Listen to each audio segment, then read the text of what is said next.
thought Jesus as my Savior, you take me to.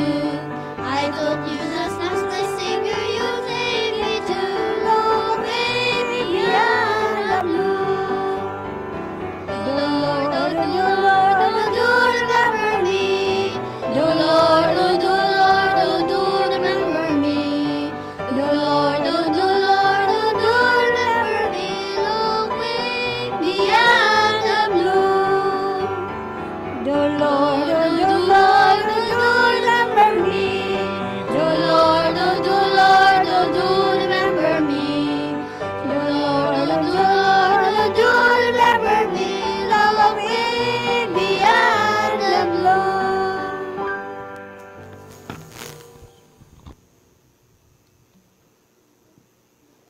Para po sa ating sunod na awitin, awitin po natin ang I Got Love.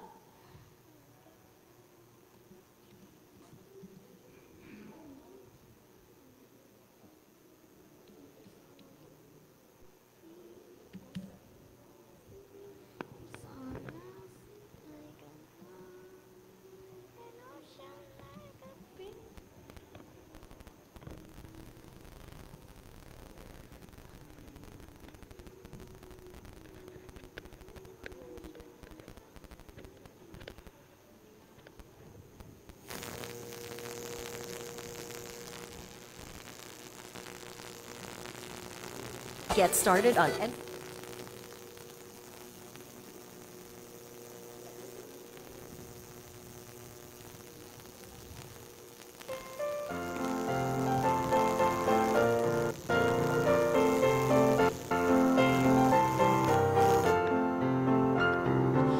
Peace like a river, I got peace like a river, I got peace like a river in my soul. I got peace like a river, I got peace like a river, I got peace like a river in my soul. Joy like a fountain, I got joy like a fountain in my soul. I got joy like a fountain, I got joy like a fountain, I got joy like a fountain in my soul. Like an ocean, I love love like an ocean in my soul. Like love like an ocean, I got love like an ocean, I got like an ocean in my soul. Peace like a river, I get peace like a river, I got peace like a river in my soul. I got peace like a river, I got peace like a river, I got peace like a river in my soul. Peace like a river in my soul. Para po sa ating sunod na awitin, awitin po natin ang He's Able.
Para po sa ating awitin po natin ang Rejoice in the Lord.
Though it's good like a medicine, like a medicine, it's a merry heart.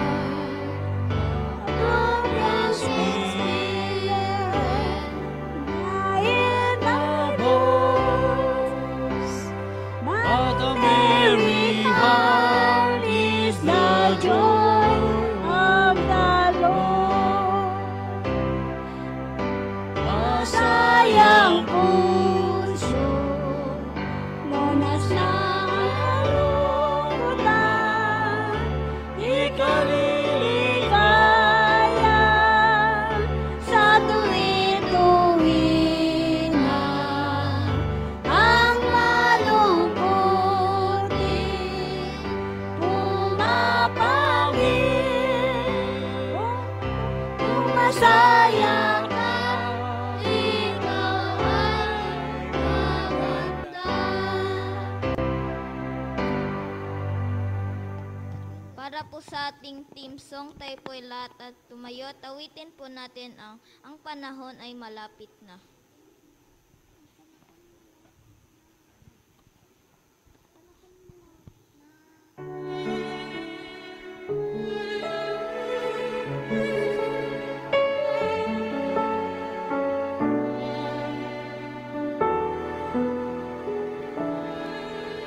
Sa buhay mo ngayon, ikaw ay magsikap na pumasok sa landas na pinapangarap. Ngunit iyong pagkaisipin lang, ikaw ka ba'y handa sa lubungin siya? Gusto ni Jesus ay makasama ka. Panahon malapit na ang pagdating niya. Manakang manda na, mandang sa lubungin siya. Ikaw, ako, tayong lahat magkasama. Walang mawawaglit kahit isa.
Tayo po'y lumuhod sa atin pong panalangin. Mahabagin po naming Diyos na ang tahanan ay nasa kaitasan. Muli po sa pang-apat na gabi, Ikaw po ay aming hinihiling na nawa ay samahan mo po kaming patuloy sa patuloy po naming pag-aral, Panginoon. Amin po dinadalangin na hari nawa kaming lahat na narito sa dakong ito, Panginoon, ay magkaroon kami ng sapat na kaalaman, karagdagang kaalaman sa amin pong mga kaalamang dati na naming tinataglay. Amin po dinadalangin, Panginoon, tulungan mo po ang bawat isa na lubos naming maunawaan ang anumang nais mong iparating buhat sa iyong mensahe, Panginoon. Amin pong hinihiling, Panginoon, tulungan mo po ang amin pong tagapagsalita sa gabing ito. At nawa, ikaw ang siyang magbigay sa kanya ng kaalaman upang sa gayon, Panginoon, ang kanya pong mga sasabihin ay batay lamang sa iyong banal na kalooban. Amin po dinadalangin, Panginoon, taglay nawa ng bawat isa ang banal na Espiritu at kami ay maiguide sa tamang landas ng katotohanan, Panginoon. Amin po dinadalangin at ninanais po namin na kami ay maging handa sa aming buhay at upang sa gayon, sa pagdating ng aming Panginoon, ay magmamana kami ng buhay na walang hanggan. Maraming salamat po sa pagtugon mo sa aming panalangin at patawarin mo po kaming lahat sa lahat ng aming mga pagkukulang at pagkasala sa pangalan ni Jesus. Amen.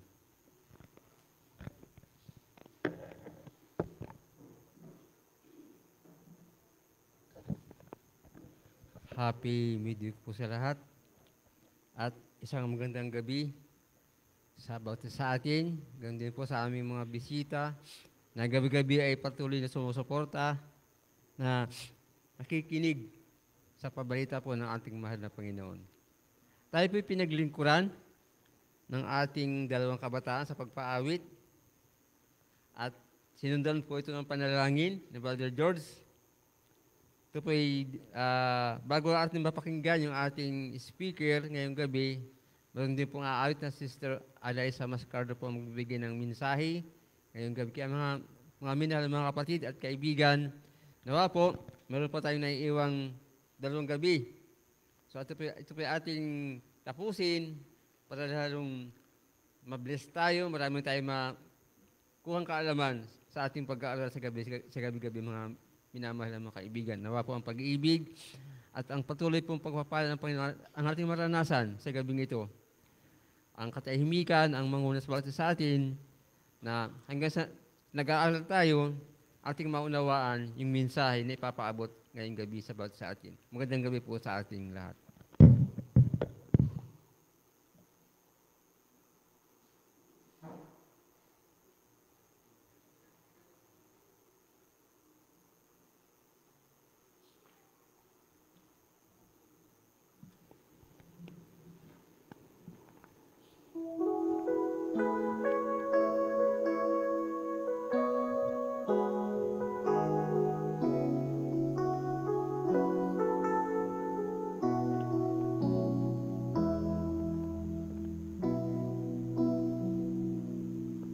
Maraming beses na akong nagkamali, naghangad ng mga bagay at napalayo sa'yo.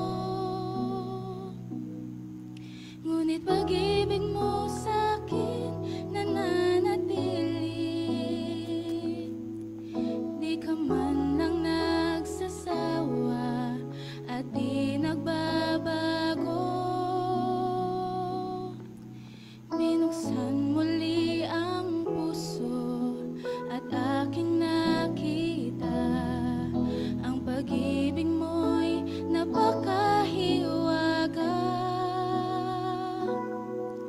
Kaya narito ako ngayon, bumabalik sa'yo.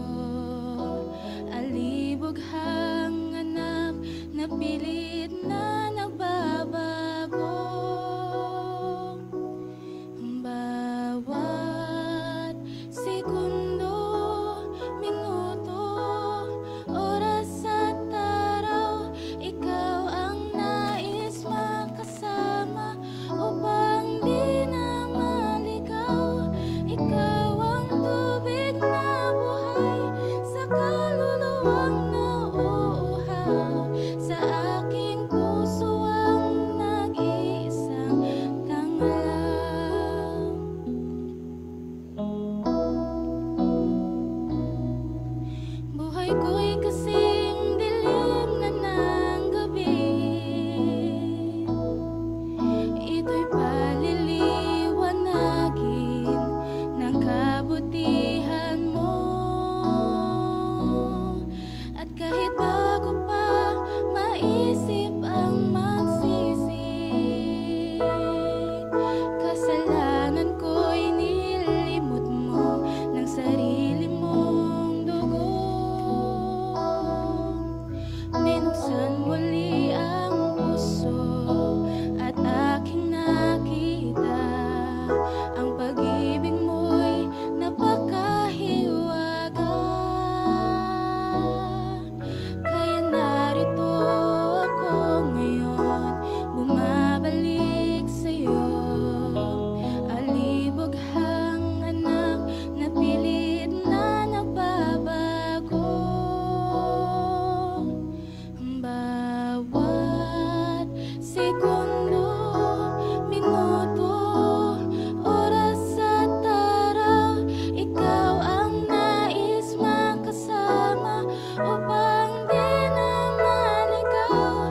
Ikaw ang tubig na buhay sa kaluluwang nauuhaw.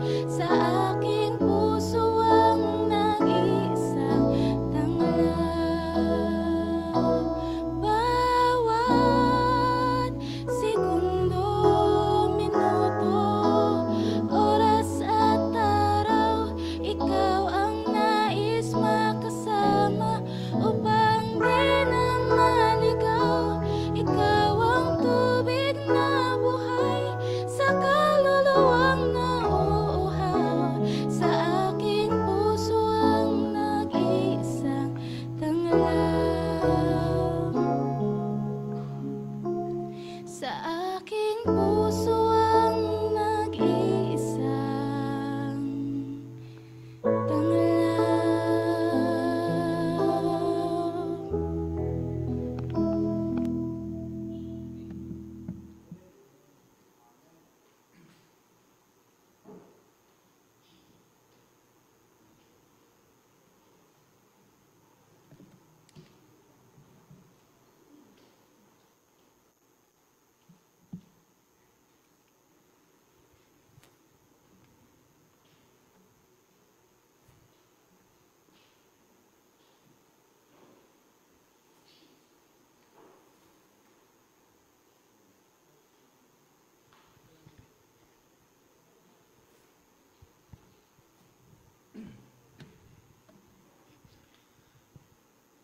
Magandang gabi mga kapatid at mga kaibigan.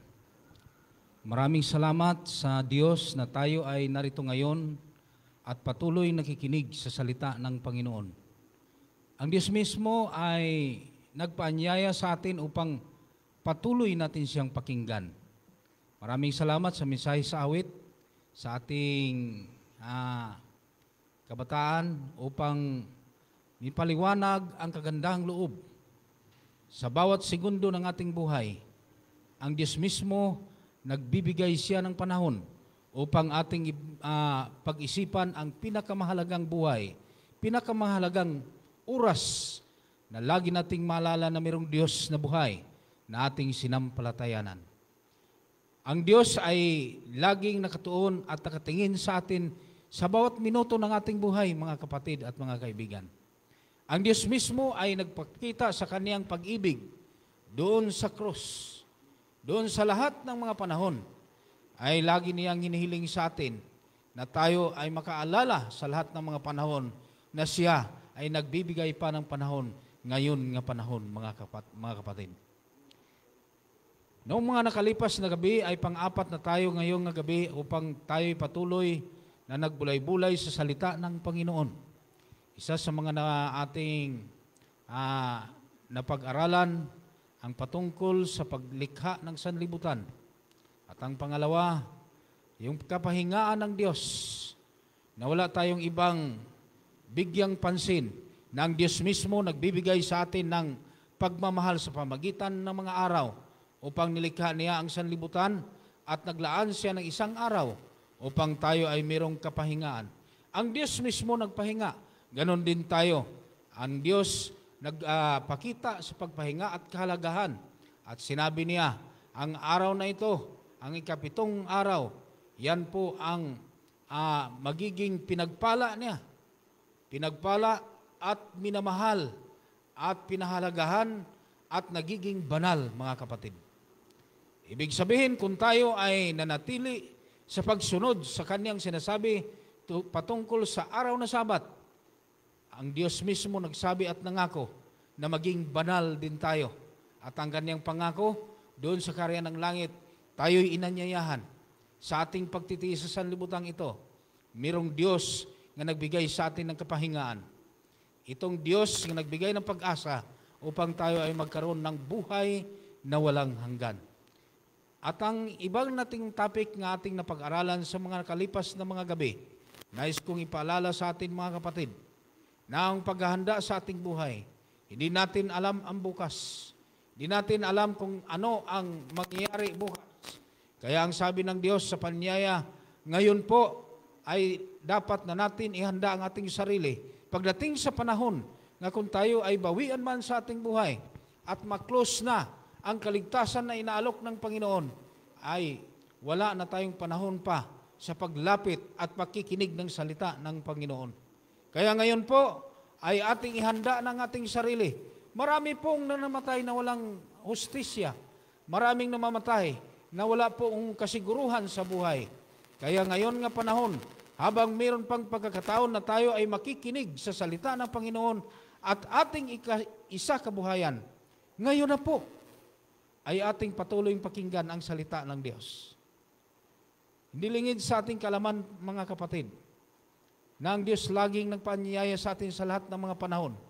Lagi siya nagsasabi na mayroong mga pagkakataon na ibibigay sa atin upang tayo ay ating pakinggan ang salita ng Panginoon. Simple lang po, makikinig at sumunod lamang. Ngayong gabi, nais ng Diyos na paalala sa atin ang tungkol po sa paghanda sa Kaniyang pagbabalik. Kung ano man ang dahilan, may pag-asa tayo. Kung ano man ang ating mga ginagawa ngayon, meron ba itong pag-asa at may ipagtanggol ba tayo? Katulad sa mga pangyayari sa sanlibutan ngayon. Dilingid sa inyong kalaman, mga kapatid, na ang ating bansa ay lubusan na kung minsan ay parang paramihan na ng pera para maipagtanggol ang isang may kasalanan. Kung minsan, marami ng mga tao nga nakikinig para makakamit lang ang kanilang magandang kinabukasan. May mga nakukulong na walang kasalanan. Nandito yan sa ating bansa. Hindi lamang sa ating bansa, mga kapatid, doon pa sa ibang mga bansa, pinapakita na mayroong mga ipagtanggol sa ating mga abogado na mapagwalang sala dahil sa mga hindi sukat akalain na sila ay napagbintangan. Kaya ngayong gabi, ating matunghayan ang isang ating mapagbulay-bulayan ngayong gabi na tungkol po sa pagtanggol ni Jesus Christ sa atin. Ang pag-asa sa pagtatanggol. Yan po ang pamagat ng ating topic ngayong gabi. At welcome sa lahat ng ating mga kapatid na sila ay narito ngayon upang patuloy makikinig. Magtatanong ako, kapatid, sinong perfect nga apat na gabi na ay narito ngayon? Pang-apat tayo ngayon, kapatid. Yung ating mga kaibigan, sino po ang apat na gabi nga narito ngayon? Ang mag-asawang ano apelyido? Cortez? Sulis. Lagi kong makalimutan. Ang mag-asawang Sulis. Sila ay pang-apat na gabi. Sinong pang-tatlong gabi? Yung tatlong gabi na nag-attend. Yan, si apo ni Brother June Mantala. Yung dalawang gabi na, na dumadalo. Oh. Dalawa. Yung pangalawang gabi. Ito, yung mga apo ni Sister Arisgado. Yung ngayon pa lang, kapatid. Ngayon pa lang, nakadalo ngayong araw, ngayong gabing ito. Pakitaas ang kamay po. Yung ngayong gabi, yung gabi lang. Ayan. Tandaan ninyo kapatid, Brother Ron, merong dalawa nga ngayon pa lang nga nakarating at nakikinig. Itong dalawa. Kaya meron silang mga regalo na hinahanda sa ating kapatid Elder Ronnie. Ang sabi ng ating topic ngayong gabi mga kapatid ay pag-asa na nagtatanggol. Yan po ang isang pag-asa natin. Isa sa mga sinasabi ng Diyos na sino ang kakampi ko? Minsan tayo ay nag-iisip kung sino ba ang magligtas sa akin? Merong mga kaibigan ko nga wala silang kaibigan daw sa kanilang lugar. Habang ako'y nagkakalbas ng mga aklat, mga kapatid, meron akong lugar nga napuntahan nga halos hindi bukas ang kaniyang pintuan para ako ay patuloyin.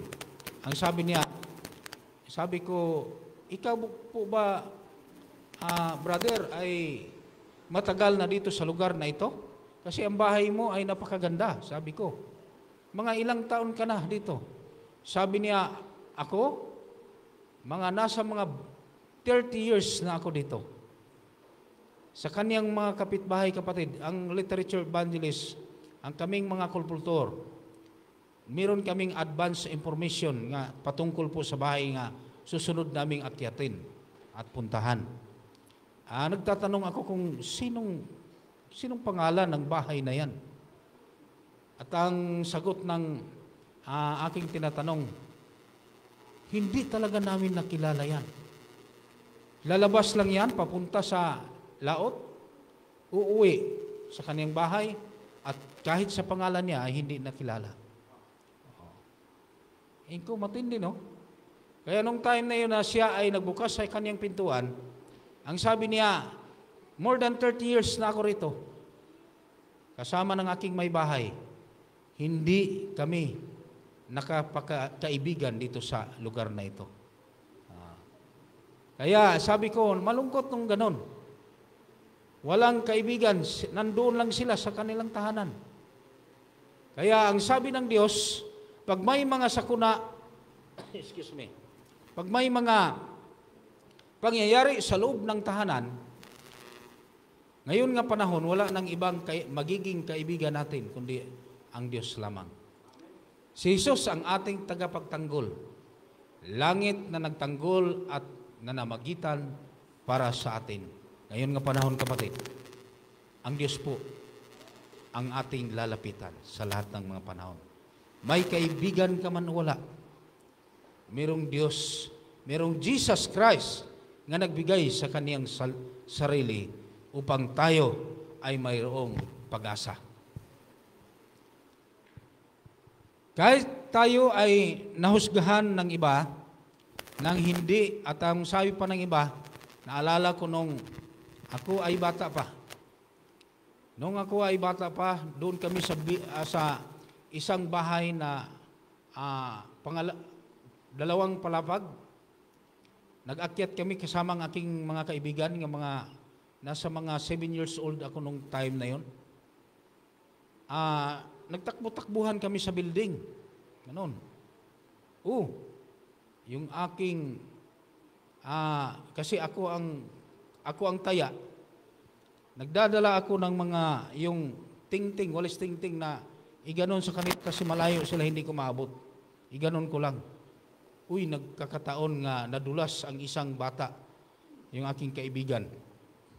Nadulas ang kaniyang paa at siya'y nalaglag doon, patungo talaga sa baba at muntik talaga mabawian ng buhay. Sa walang tanong, mga kapatid, yung magulang doon, ako ang pinagbintangan nga tinulak ko raw ang bata. grabing sakit ang aking dibdib. Sabi ko, ano ito? Bakit ako ang pinagbintangan? Nga siya ay nadulas lang. Sa aming paglaro-laro doon. Itong kaniyang mukha ay na ganon, na twist, na kuha nito. At yung aking tatay ay talagang sabi niya, ikaw ang nagtulak nito? Walang tanong-tanong kapatid ng aking tatay. Siya ay naniniwala sa bintang na yon. Muha siya ng ulisi. Oh. Ako ay kinastigo. Grabe kasakit. Iyak na iyak ako. Ay yung aking luha. Walang kuwan talaga kasi ang sakit ng aking naramdaman na binintangan ako. Na ako ang nagtulak. Di ba kung minsan mga kapatid, kung yan ang hindi natin matanggap, nabintangan tayo na hindi natin ginawa. Oo. Ganon din ang nangyari ni Jesus Christ. Ganon din. Napakasakit. Minsan tayo ay mapagbintangan sa ating kapaligiran. May mga taong mapaghusga na hindi nila alam na yan pala ay hindi niya nagawa ng kasalanan. Ha? Mga kabataan. Si Jesus ang ating pag-asa, ay ating tagapagtanggol at tagapamagitan. Siya po ang nagbibigay sa atin ng pag-asa. Kahit husgahan ka man nga ikaw ay makasalanang tao, pero mayroong Jesus Christ na laging ngumingiti upang tayo ipagtanggol subok ng mga kapatid. Bakit po? Sa aking kasalanan, ang aking mga nagawang kasalanan, sa kasalanan sa buong mundo, siya po ay nagbibigay sa kanyang sarili upang tayo ay ipagtanggol. Amen, kapatid? Yan ang pinakadabis na ating isip ngayong gabi. Isa sa mga mahalagang mga bagay upang ating tandaan na mayroong Jesus Christ na nagbibigay sa kanyang sarili upang tayo ipagtanggol sa lahat ng mga bagay. Mga kabataan, mga anak, mayroong Diyos na buhay, mayroong Jesus Christ na nagdipa doon sa krus upang kanyang dugo ay umaagos para lamang sa atin. Kaya, katulad na lang sa mga panghitabo, mga pangyayari ng unang mga panahon. Katulad na lang Visconti Massacre. Meron silang nakita nga may kasalanan nito at nahusgahan. Pero hindi pala totoo yun. Ayon sa investigasyon, alam na natin na si Mr. Weeb, na siya po ay nakulong. At siya ay pinagtanggol sa mga abogado. Ang nangyari mga kapatid, siya ay nakita na hindi siya ang kriminal. Yung Visconti Massacre mga kapatid, marami sila. Namatay yung family na yun. Kaya si Scott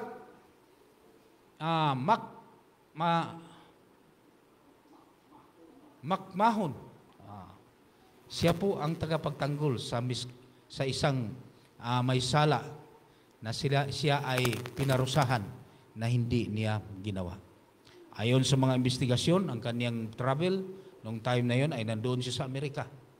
At siya ay nakulong kapatid na hindi man lang niya nagawa ng kasalanan. Kaya pinagtanggol siya sa mga abogado. Ang mga kwentong ito ay paalala ng isang mas dakilang labanan sa hukuman kung saan ang bawat tao ay nagkakasala sa harap ng Diyos. Ang hukom ng San Sinocob ay ating nakikita na mayroong Diyos na buhay na nagbibigay sa atin ng lakas at kapangyarihan upang maalala natin ang pagmamahal ng Panginoon sa atin. Nais kong ipakita sa inyo ang isang nagpatunay na siya ay minamahal ng Panginoon na ating tunghayan sandali ang isang video. Isang 93 taong gulang na lalaki ang bumagsak at dali-daling isinugod sa ospital. Siya ay binigyan ng oxygen support sa loob ng 24 oras. Pagkaraan ng ilang sandali, bumuti ang kanyang kalagayan. Kaya iniabot sa kanya ng doktor ang isang bill na nagkakahalaga ng 500,000 francs. Nang makita niya ang bill, siya ay umiyak. Sinabihan siya ng doktor na huwag umiyak dahil sa bayarin. Ngunit sinabi ng lalaki, hindi ako umiiyak dahil sa pera. Kaya kong bayaran lahat. Umiiyak ako dahil ginamit ko lamang ang oxygen sa ospital sa loob ng 24 oras at kailangan kong magbayad ng 500,000 francs. Ngunit sa loob ng 93 na taon, ako ay humihinga ng libreng hangin ng Diyos nang hindi kailanman nagbabayad. Alam mo ba kung magkano ang utang ko sa Diyos? Yumuko ang doktor at umiyak. Ngayon para sa mga nagbabasa ng artikulong ito, kayo ay humihinga ng libreng hangin ng Diyos sa loob ng maraming taon nang hindi kinakailangang magbayad ng anuman. Mangyaring maglaan ng 2 segundo upang sabihin, salamat po Diyos ko. Pasalamatan ng Diyos sa kanyang libreng serbisyo sa ating buhay. Huwag magreklamo dahil lagi kanyang binabantayan sa bawat aspeto ng ating buhay.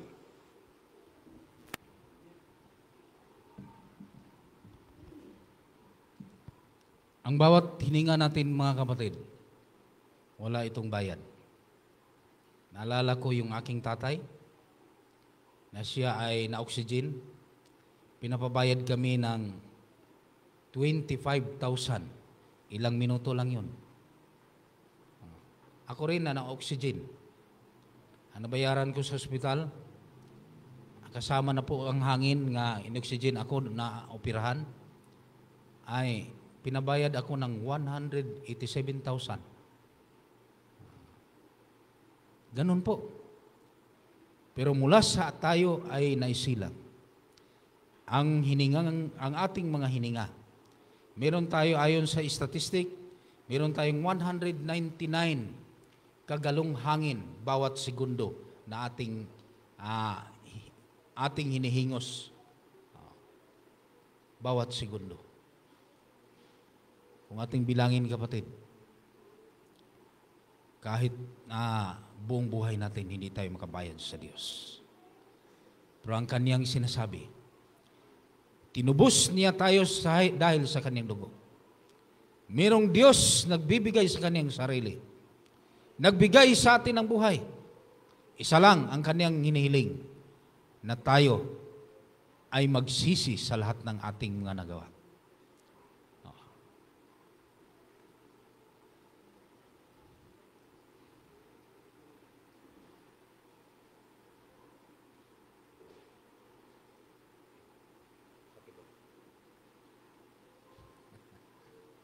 Sorry po na...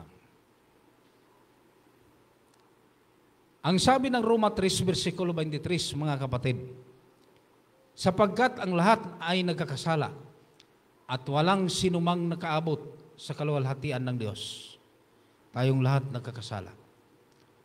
Kaya ito ang panahon upang ating mabulay-bulay sa ating sarili. Bulay-bulay natin sa bawat segundo ng ating buhay na mayroong Diyos nagbibigay sa Kanyang sarili upang tayo ay may kapatawaran. So, ibig sabihin, lahat tayo ay mayroong kasalanan. Tayo yumuko, mga kapatid, at manalangin. Mahal naming Diyos, marami pong salamat sa inyong pagmamahal sa amin. Salamat po sa inyong dugo sa Kalbaryo sa krus. Wala nang ibang aming lalapitan kundi ikaw lamang. Lahat ng aming pagkakasala na hindi man namin maibunyag sa aming mga kaibigan, sa aming mahal sa buhay. May mga nagawa kaming mga kasalanan, Panginoon, na ikaw lamang ang nakakita. Kaya humihiling kami sa inyo at nagpasalamat na meron pala kaming pag-asa upang kami ay inyong patawarin sa aming mga kasalanan. Ngayong gabi, buksan niyo po ang aming isipan at puso upang aming tanggapin ang inyong mga salita na hindi namin makakalimutan na ikaw ang Diyos nagbibigay sa amin ng pag-asa upang ang lahat ng mga salitang ito ay ito'y manatili sa aming puso at isipan at aming isagawa. dahil ikaw ang Diyos na may ari at may hakda ng aming buhay. Salamat po sa inyong pakikinig. Tanggapin namin ang lahat ng aming hiling sa pangalan ni Jesus. Amen. Lahat tayo ay nagkakasala, mga kapatid. At ang magandang balita nito, sabi niya, ngunit ang magandang balita ay meron tayong Hesukristo bilang ating tagapagligtas, tagapamagitan, tagapagtanggol, at tagapagpalit sa hukmanan ng langit, mga kapatid. Only Jesus Christ na kaniyang nagawa yan at subok na. 3 dahilan kung bakit kailangan natin ang tagapaggitna, ngayon si Kristo. Una, ang sabi dito, ang pattern ng santuario, yun ang sinasabi, nandoon siya nakaupo sa santuario para tayo ay bibigyan ng pansin sa lahat nating mga hinaing. Ang santuario sa lupa na itinatayo ayon sa utos ng Diyos sa Exodo 25, versikulo 8-9, ay isang pattern o huwaran na santuario sa langit ayon sa Hebreo 8, versikulo 5, na ipinapakita nito ang plano sa Diyos sa pagtubos sa mga kasalanan at tinuturo na ang gawain ni Kristo, mga kapatid. Ang santuario nga sinasabi sa Old Testament, noong unang mga panahon, ito'y pinapattern, mga kapatid, pinapakita kung ano kahalaga ang santuario nga doon si Jesus Christ ay nakaupo. Yan ang una, ang santuario na dito sa lupa noong unang mga panahon. Ating makikita sa patuloy nating pag-aaral na ang lahat na yan, na ang pagpagkasala sa mga tao noong unang panahon, mayroong dugo ng kanilang isablig doon sa kurtina ng santuario na yon. At yun ay nagsimbolo sa kamatayan ni Kristo upang siya ay umakyat din ng santuario sa langit. Ang santuario nga nandoon sa atin, mga kapatid, nga ating nakita dito sa sanlibutan ito nung unang mga panahon, ito'y 3 nga dahilan upang magiging isa sa mga huwaran at makikita natin na ito ang patunay na mayroong Kristo nga nagbigay sa kanyang sarili at ngayon siya ay tagapaggitna. Kaya ang yugto ng ating buhay, matapos lang ito sa panahon na tayo ay magiging meron ng paghukom. Pangalawa, si Kristo ang mataas at saserdote. Siya ang pinakamataas ng saserdote. Siya ang tagapagtanggol sa atin.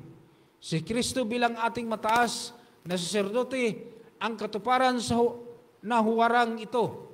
Siya ngayon ay naglingkod sa santuario sa langit na nagbigay daan sa mga makasalanan upang maranasan ang habag at biyaya ng Diyos. Noong unang mga panahon, ang santuario na yan ay dito sa lupa. Noong unang mga panahon sa Israel, sila po ay magkakasala. Doon sila magbigay ng pahayag doon sa simbahan, ang santuario, katulad nito, mga kapatid. Doon ang mga saserdote at sila ay tumatanggap sa mga kumpisal noong time na yon. Pero ngayon, automatic na tayo ay makipag-usap sa Diyos dahil siya ay nakaupo doon sa santuario nga naroon na sa kaharian ng langit. Nais ko yung makita sa huling mga araw, mga kapatid. Yun din ang inaasam-asam ko. Na ang 10 utos nandoon sa santuario doon sa langit. Nandoon ang nakasulat sa pamagitan ng daliri ng Diyos. Gusto kong makita yan sa pagdating ng huling mga araw doon sa kaharian ng langit. Kaya, ang problema nito, ang pangalawa, ang problema ng kasalanan, nangangailangan ng tao ng isang kapalit. Kaya, kung tayo'y nagkakasala, pasalamatan natin ng Panginoon dahil meron siyang kapalit. Merong kapalit ang ating mga kasalanan. Yun na si Kristo. Mula nang mahihulog sina Adan at iba sa kasalanan, ang sangkatahuan katauhan ay nahiwalay sa Diyos. Noong unang mga panahon, ang ating mga magulang, si Adan at Eva, hindi sila nagkakasala. Pero noong sila ay nilabag nila ang utos ng Panginoon, nagkaroon ng kasalanan. Gusto ng Diyos na ito ay maibalik, na tayo ay malinisan sa ating lahat ng mga kasalanan. Kaya importante pala, si Kristo ang kanyang kamatayan para meron tayong pag-asa na tayo ay mapatawad sa lahat ng ating mga kasalanan at merong paghugas sa lahat ng ating mga kasalanan. Kaya sabi ng Diyos sa Isaiah 59, versikulo 2, ang masama ninyong gawa, ang dahilan ng pagkahiwalay ninyo sa Diyos. Nagkakasala kayo, kaya hindi ninyo siya makita at hindi niya kayo maririnig. Minsan tayo mga kapatid nakakalimot sa Diyos na nilikha sa ating buhay. At yan ang nagpakubli sa pandinig ng Panginoon sa ating mga hiling. Magtataka tayo na bakit tayo ay hindi pinakinggan. Pero ayon sinasabi ng Panginoon, kung ikaw ay sumunod at nakikinig sa kaniyang mga tinig, merong Diyos nga si Kristo, subok na kapatid, mga kaibigan. Subok na. Dahil nakita na natin si Kristo nga nagbigay sa kaniyang sarili upang tayo mayroong pag-asa at patawarin sa lahat ng ating pagkakasala. Sapagkat ang lahat ng tao ay nakakasala at nakaabot at hindi nakaabot sa kaluwalhatian ng Diyos. Yun talaga kapatid. Hindi sana tayo, wala tayong pag-asa sana. Nagkakasala tayo. Imagine, ang aking anak ay nagkakasala at siya ay magdurusa sana sa presyuhan, maikulong, pero inako ng ating Diyos. Tayo sana ay mahusgahan, kapatid. Pero merong Jesus Christ na nagbigay sa kanyang sarili. Wala na sana tayong pag-asa. Walang kapintasang kordero na nagbigay sa kanyang sarili. Leviticus 4, versikulo 27 at 29, sa pamagitan ng paglagay ng kanilang kamay sa ulo ng kordero, ilipat nila ang kanilang kasalanan rito at kordero ay pinapatay bilang kanilang kapalit. Yun ang pinapakita nung unang mga panahon.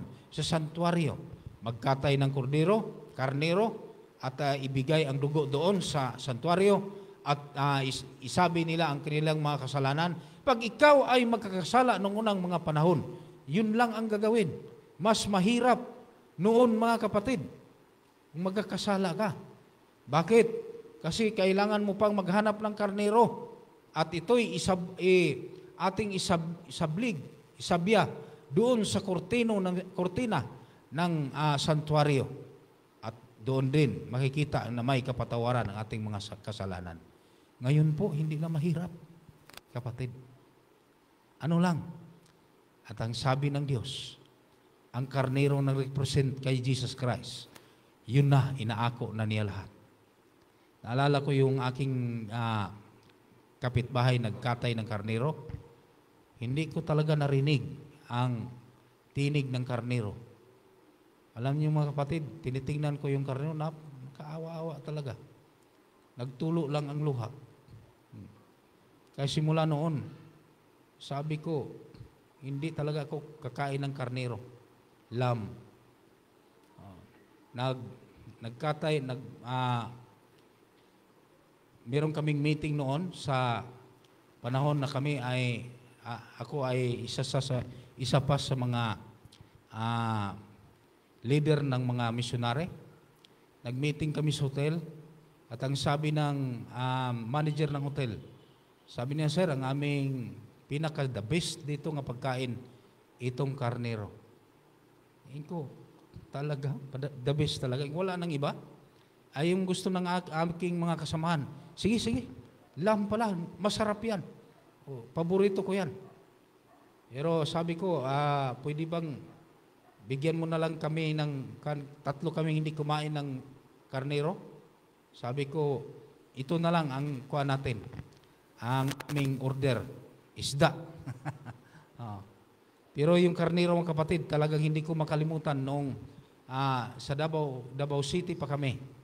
Nakita ko yung karnero nga nag-agos ang luha. Nakakaawa-awa. Ganon din si Jesus Christ. Dahil sa kanyang dugo at ang walang kasalanan, ay inako niya ang ating mga kasalanan. At ritual na ito na patungkol kay Jesus, ang tunay na kordero ng Diyos sa Juan 1:29 na nagdala ng ating mga kasalanan.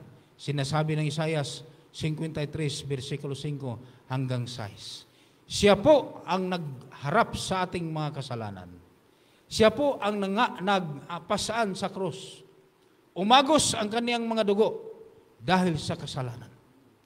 Sa panahon na tayo ay hindi tumutugon sa utos ng ating mga magulang, mga kabataan, nandoon si Jesus Christ. Gusto niyo ba nga laging mabitin si Jesus Christ? Nga nakaawa-awa? Na makita natin siya dahil sa ating pagkakasala, nandoon siya sa krus. Nagdurusa dahil sa akin at sa ating lahat, sa ating pagkakasala. Kaya sabi ng Roma, tayo'y nagkakasala. Nawala sana ang pag-asa. Pero mayroong Jesus Christ na ito'y kanyang binigay ang kanyang sarili na tayo ay mapatawad. Sabi na Diyos sa Isaiah 53, versikulo 5, ug 6, siya ay nasugatan dahil sa ating mga pagsuway. Siya ay binugbog dahil sa ating mga kasamaan at pinasan sa Kanya ng Panginoon ang ating mga kasalanan. Pinasaan, mga kapatid. Nakita ko ang isang picture kay Jesus Christ. Nakita ko yung Kanyang pagtiis. Tulo ang aking luha. Sabi ko, Lord, grabe talaga ka sakit ang Kanyang naranasan. Minsan tayo, kapatid, lapastangan lang tayo ng salita. Parang gusto na nating patayin ang taong nagkakasala sa atin. Pero si Jesus Christ, kahit hindi niya nakita ang tao na nakagawa sa kanya ng kasalanan, inako niya ang lahat. Yan ang pribilehiyo na binigay ng Panginoon sa atin, mga kapatid. Kaya ang pangatlo, ang pagkasaserdote ni Kristo ay ating tanging tagapaggitan at tagapagtanggol. Matapos ng kanyang muling pagkabuhay, si Jesus ay umakyat sa langit upang maglingkod bilang ating mataas na saserdote. Nandoon siya ngayon sa kataas-taasan.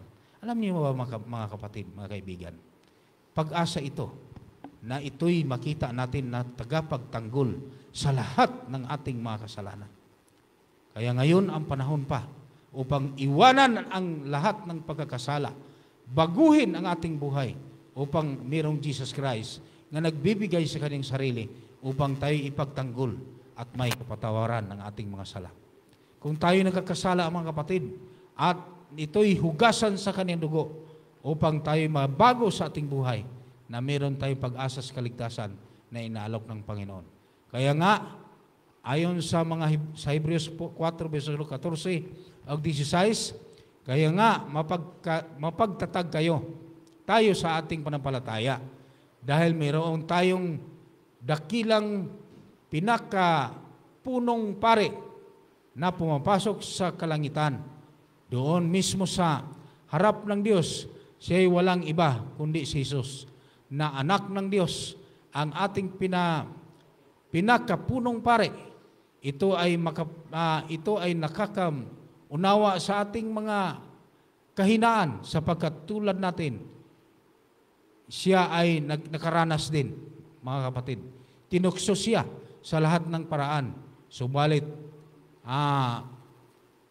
kalamay hindi siya nagkakasala. Kaya huwag tayong mag-atubiling lumapit sa trono ng mahabaging Diyos upang makamtan natin ang habag at kalinga ng panahon ng ating pangangailangan. Mga kapatid, sa gabing ito, wala nang ibang pinapakita ni Jesus Christ kundi ang kanyang kamatayan doon sa krus. Nandoon siya ngayon sa karya ng langit. Lagi siya nakatingin. Siya ang nagdala sa atin upang tayo'y mapatawad. Isa lang ang sabi ng Panginoon, na baguhin lamang ang ating sarili.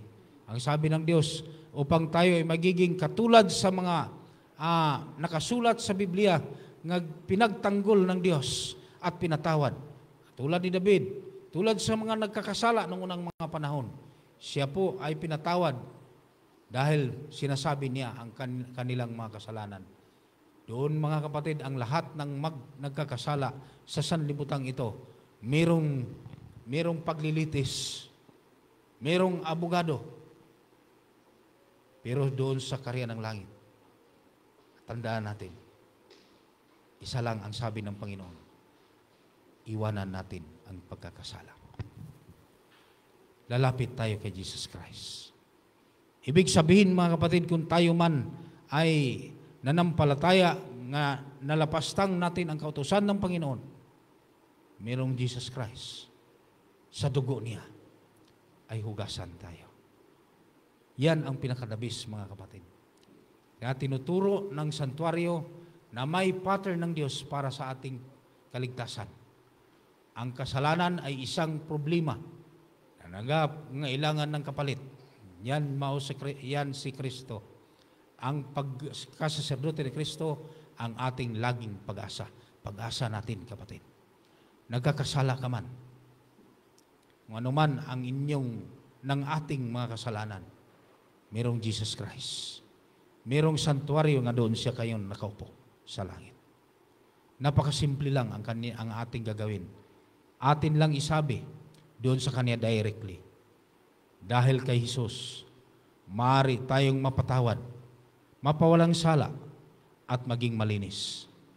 At ang Diyos ng panawagan ngayong panahon.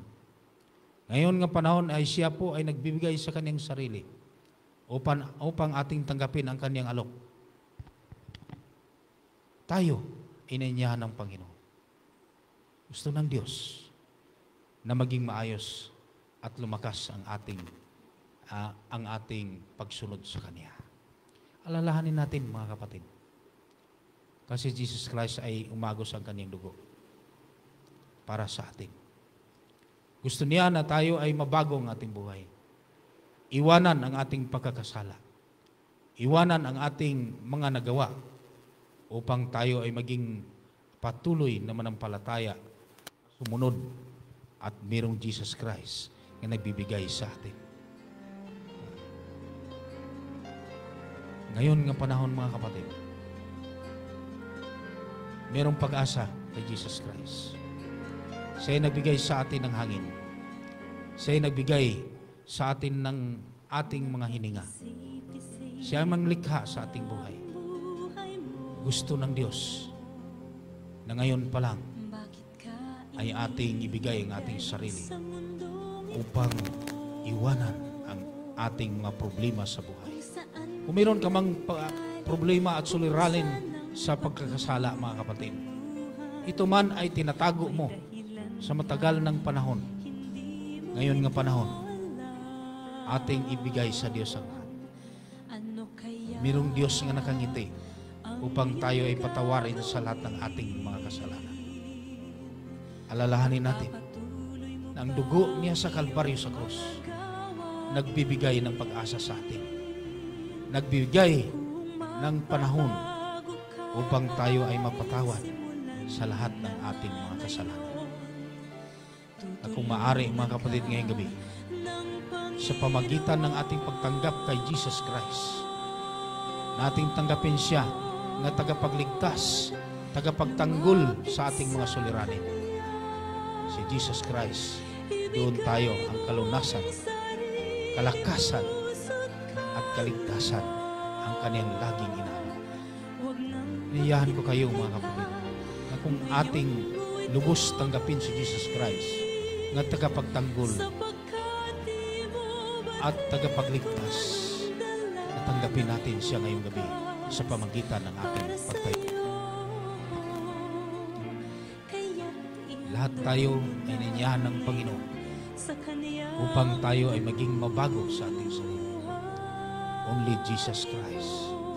Minamahal ako, minamahal tayo, tayong lahat, at maging maayos ang ating panampalataya hanggang sa Kanyang pagdating. Tayo'y manalangin, mga kapatid. Aming banal nga Diyos, nandyan ka sa mga langit. Pagsamantala lang ang aming pagtira sa sanlibutan ito. Nagpasalamat kami nandyan ikaw, nasa kalagitnaan na kami ay inyong pinapatawad dahil sa inyong dugo sa krus. Magkaawa kami sa gabing ito, Amang Banal. Tanggapin niyo kami na inyong mga anak, ng mga lalaki at mga babae, na inyong pinatawad sa lahat ng aming mga kasalanang nagawa. Nais namin, Panginoon, nga makasama sa kaharian ng langit. Ngayon nga panahon, upang mabago ang aming buhay. Napatuloy namin kayong tanggapin ang inyong mga sinasabi at mga salita. Nang makaawa kami sa inyo, Amang Banal. Tanggapin niyo kami mula sa pinakamatanda hanggang sa pinakabata nga nakaintindi sa inyong mga salita sa gabing ito. Tanggapin namin ang lahat ng inyong inaalok na buhay na walang hanggan at iwanan namin ang pagkakasala na bago ng aming buhay na mayroong Jesus Christ nga namatay doon sa krus. Salamat, Panginoon. Purihin ka. Tanggapin namin ang lahat ng aming hiling sa pangalan ng Panginoon Hesus. Amen.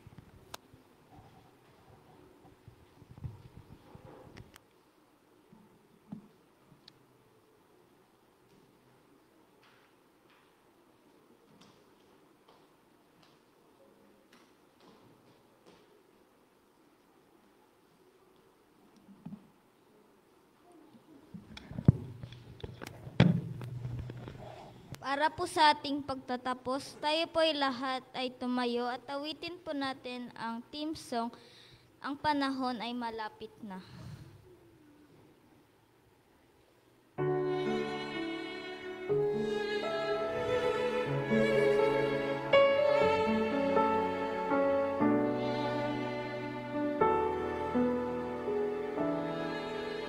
Sa buhay mo ngayon, ikaw ay magsikap na pumasok sa landas na pinapangarap. Ngunit iyong makaisipin na ikaw ay anak, salubungin siya.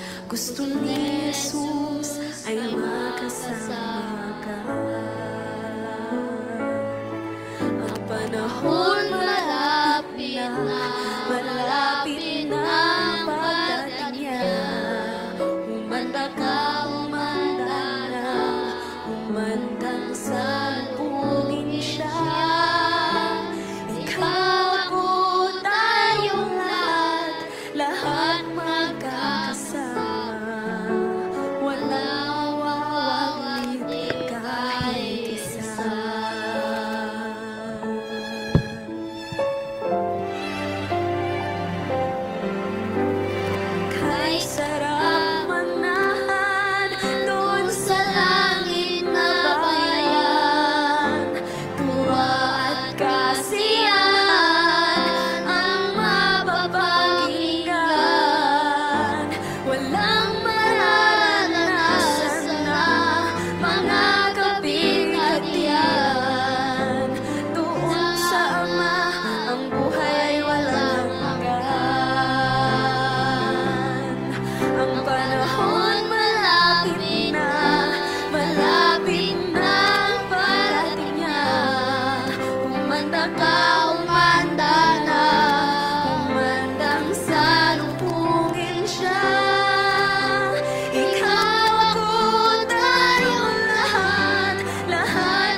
Patuloy kaming dumadaing sa inyo, Amang Banal, nandyan ka sa mga langit.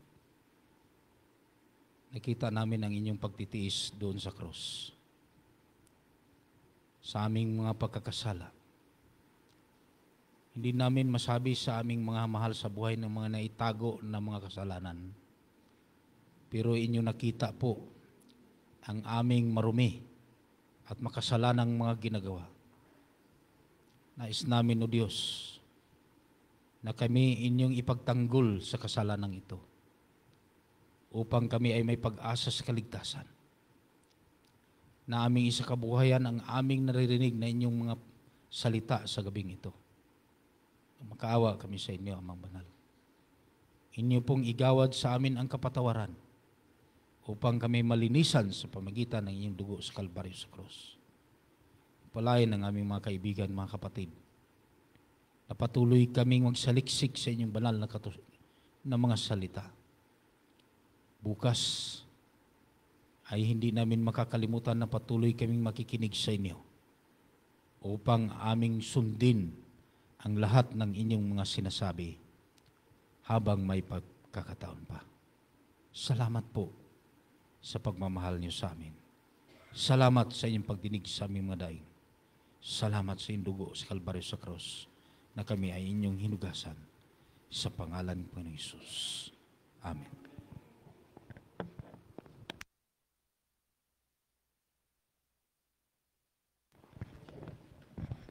Okay. Kumusta ang ating mga napakinggan? So, tayo po, sino ba ngayon ang mga first timer? Yung ngayon lang nakadalo. Ayan.